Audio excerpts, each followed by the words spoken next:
Am I the a-hole stories? Am I the a-hole for letting loose on my mom, because she believes she didn't parentify me? I'm a 31 male with one sister, 20. Our mom made it pretty clear that she didn't really want us. It was my dad who mainly did everything for me.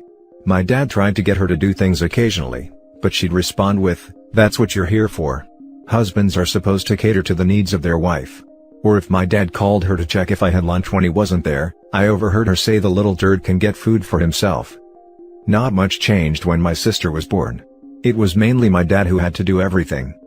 On my 16th birthday, my dad left this crap freaking world cause of a car accident, and that's when my life started to become hell. My mom became even more of a deadbeat, and it was mainly me who looked after my sister, and did all the things that I did around the house. Cleaning, cooking, putting my sister to bed, etc. Present day, I don't keep a lot of contact, which is why I was surprised when she got a hold of me this morning. Apparently, she was kicked out of my uncle's, after she kept causing problems. He refused to clarify what exactly it was, and she asked me if I would do my solely duties, and let me live with her. I flat out told her to F off, and that she never did her motherly duties, and I had to basically be my sister's father, and I said she basically parentified me. I loved my sister, but doing the things my mother was supposed to do for her, was really a downplay on my life. If it's cruel to feel this way, let me know. She says that it's not parentification, because I'm a guy and older brothers have that duty of looking after their baby siblings. That very sentence is what caused me to shut down and reboot with rage. I screamed, and let out every obscenity I could think of at her, and I said I failed to understand how my father married her in the first place. She just cried and said, "Me and my sister are selfish brats who should be grateful that she brought us into this world." I told her to go F herself and hung up. I called my sister, turns out mom called her as well, but my sister just hung up. I feel like I should have done the mature thing like my sister did, and a bunch of my friends said that the things I said were horrible. She's my mother, and I have to let it go eventually. My aunt told me that my mom lost the right to call me her son a long time ago. Other family members never really liked my mom, so they're backing me on this. But, I still feel like a jerk, so, go all out with the roasting if I'm wrong. Am I the a-hole? Now for the top comments. Not the a-hole, I'm a mother. As a mother I want you to understand that your mother thinks being a mother is some kind of given placement. Like a royal. It's not a given placement at all, but an earned placement. She didn't earn anything. Go no contact. And people who tell other people, it's family, you'll have to forgive them someday, have no concept of what a bad or toxic family member is. Subjecting yourself to someone because they share DNA, is not required. I bet letting loose on her felt good. Another thing that may help is to write it all down. You can send it to her if you want, or never send it. Sometimes it's just therapeutic to put it in print.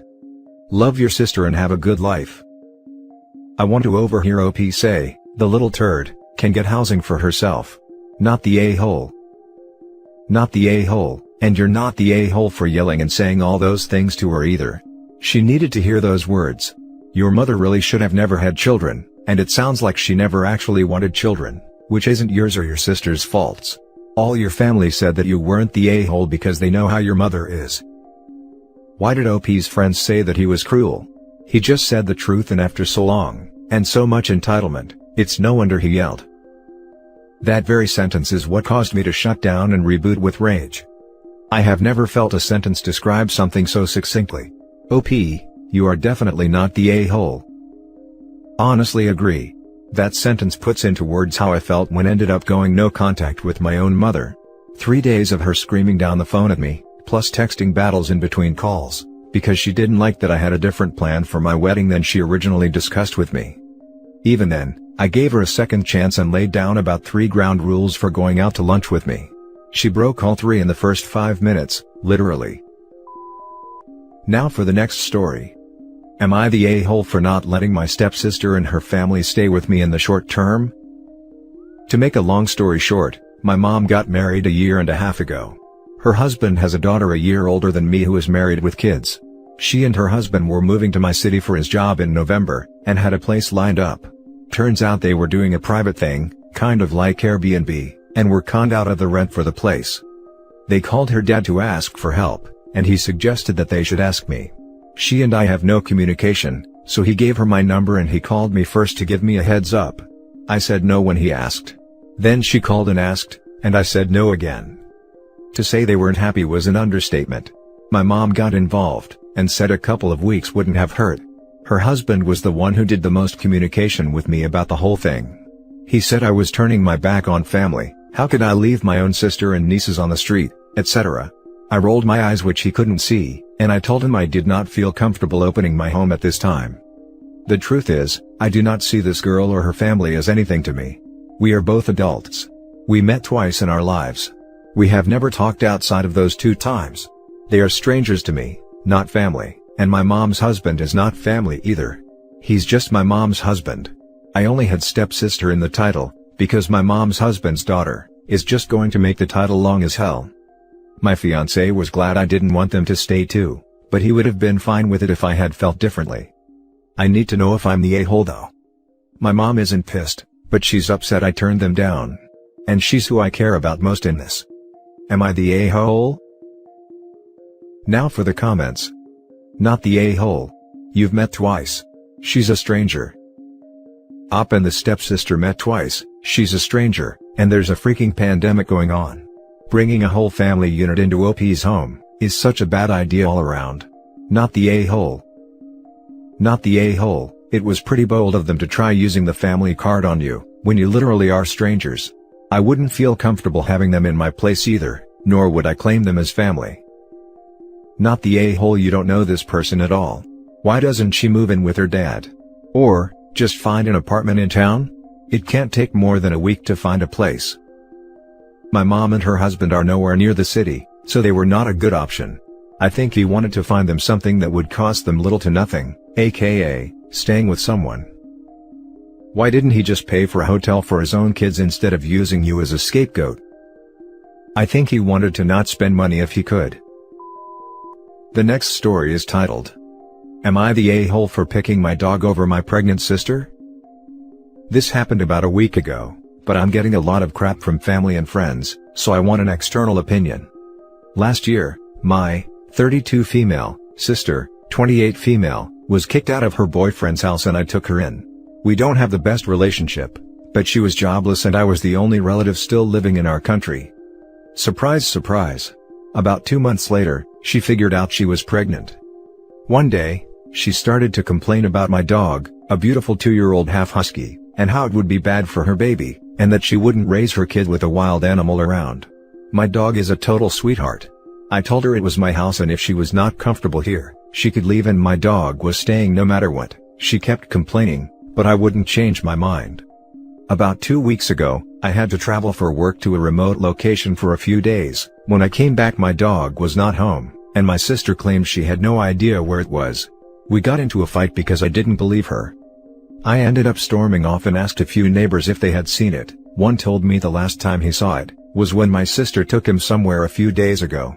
She uses my Uber account because she's broke, so when I found an odd trip to the other side of the city, I connected the dots. I drove all the way over there, and after asking around, I found my dog in a street restaurant. The owner took him after a blonde pregnant woman left him leashed to a fence.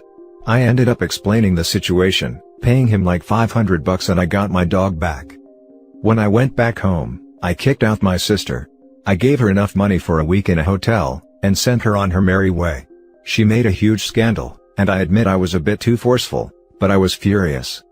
She called all my family and friends, and they're all telling me I'm an a-hole for picking my dog over my sister, and that I should take her back, that I should value that unborn baby more than a silly animal.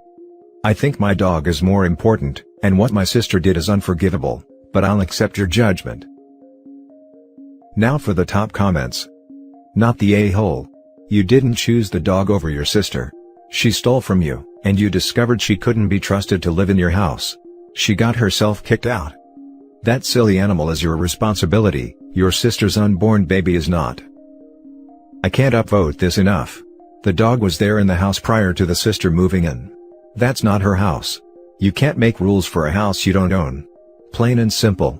Or lease, when someone does you a favor, you don't crap on their carpet, you stay out of the way, and thank the stars and moon someone helped you.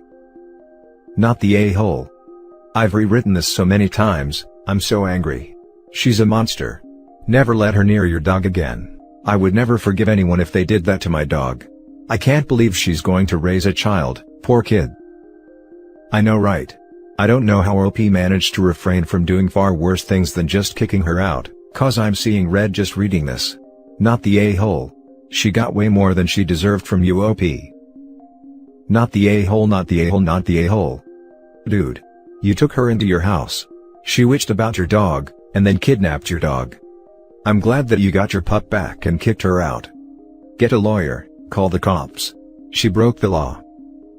At least sister was stupid enough to use OP's Uber account. Update. After reading all your comments, I feel better with my decision. I'll try to answer some questions, but I can't read all the comments. I'm sorry if I missed something. 1. I left my dog with my sister, because I never thought she would do something like this. She was complaining, and that should have been a huge red flag, but she complains about many things and never do anything else. I just thought it was something she'd forget about in a few weeks. I didn't leave her in charge of my pet, in the sense that she didn't need to do anything for it. I have an automatic feeder, and my backyard is big enough for it to go without walkies for a few days. 2. I live in a country where animal protection laws are almost non-existent. It would have been a hassle to get my lawyer to convince the police to get involved. Blame me for not using the proper legal channels, but I just wanted my dog back as soon as possible. I was really lucky my sister was dumb enough to take an Uber, or I probably would have never found my dog. The easiest thing was to pay the guy who found him. I'm going to sound like an a-hole for this, but in that part of town, people don't take animals for the goodness of their hearts. I was lucky I could convince the guy to let me buy it back. 3. About the bit too forceful part. I mean, I was furious and screamed like a mad woman. She was hysterical too. The neighbors got involved and supported me, and I ended up throwing her the money for the hotel through the taxi window. I'm pretty sure I scared the hell out of the driver. 4. I gave her money because even if I was mad, it felt wrong to throw someone pregnant to the streets with only her clothes and cell phone. At least the money would be enough for her not to starve for a few days, until she gets help from someone else. 5. She's not ever living with me again. I'm going no contact with everyone who sided with her. Yes, I explained my points of view, but I come from a very conservative family that values human life above all. I've been drilled this in my head my whole life, so it was hard to know if I was making the right choice, which now seems obvious. 6. I don't really know why she broke things off with her boyfriend. The story changes a lot, but I'll tell you, they met when she came to visit me a few years ago, and she ended up moving in with him all in the same month. 7. The arrangement was that she could live with me until the pandemic is over. No one would hire a pregnant woman, plus she works in tourism, which is a dead field right now. The last story is titled, Am I the a-hole for letting my kids live in filth? I am currently a stay-at-home mom to 4 kids. A 10, 8, 2, and 1-year-old. As you can imagine, the house gets messy if I don't keep on it constantly. Throughout this pandemic, everyone has been home. Hubby is working from home, my 10-year-old and 8-year-old are distance learning, and the babies are, well, they are babies. They are always home.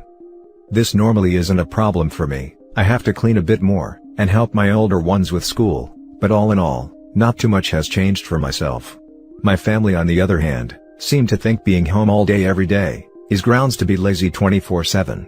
I do not put up with this, but somehow, my floor is a catch-all. When I talk to everyone, or discuss chore charts, everyone agrees with me, then goes right back to normal. The older kids have completely lost their allowance due to this. On to the incident. A little under a week ago, I told everyone it's their responsibility to clean. I would still wipe down stuff, wash the dishes, do laundry and mop/vacuum, but it was up to everyone else to put dishes in the sink, clothes in the hamper, and make sure surfaces/floor are picked up enough for me to do my part. My family has done none of this, and to be honest, I'm probably kind of a jerk about it. Oh, you don't have anything to eat off of? Guess you should put dishes in the sink. I do still feed everyone. Oh, you tripped over the crap in the floor? Maybe it would help if you picked it up. My family is slowly getting the hint, and are coming up with a plan to tackle the mess. My mother-in-law thought it was a good idea to make a surprise visit, and saw the state of my house. She was disgusted and proceeded to witch me out for not doing my job. I told her I'm doing my job, plus hers, by teaching my husband/her son and my kids how to pick up after themselves. She threw a fit, and threatened to call CPS for letting my family live in filth. I told her to get out of my house. My husband has apologized, but I'm starting to feel bad. Am I the a-hole? Now for the top comments. Not the a-hole. You're a stay-at-home mom, not a slave. The children, I am including your husband in that, should do the bare minimum of tidying up after themselves. Your mother-in-law is so unbelievably far out of line, threatening to call CPS on you, and you had every right to kick her out. Calling CPS would be reporting both parents anyway. CPS does not assign chores to one parent or another. Both would be held responsible, and both would be investigated. Not the a-hole. It's good that your husband apologized, and honestly, your husband needs to step up, because if he doesn't do his part, the children just learn from him, and that it's okay not respecting mom's work and time. Yeah. You really need to sit down with him and crack down on this, because it's pretty clear that the kids are taking his lead in this situation. And it's a bad lead that's going to lead to a lot of fighting when they're older, and having to deal with housemates or something, with no intention or obligation to clean up after them. Not the a-hole. Also, I would consider never allowing mother-in-law at your home again, if she thinks it's truly okay to threaten you with calling CPS. A decent mother-in-law might ask if everything is okay. Ding ding ding. Someone who wants to call CPS as a first action is not okay. What was she going to say? My dear son is home all day, but his wife doesn't clean enough? She should be apologizing to OP if she wants to visit ever again. Not the a-hole.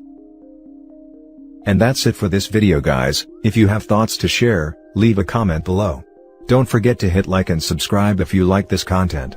I'll catch you in the next one. Good day, everyone.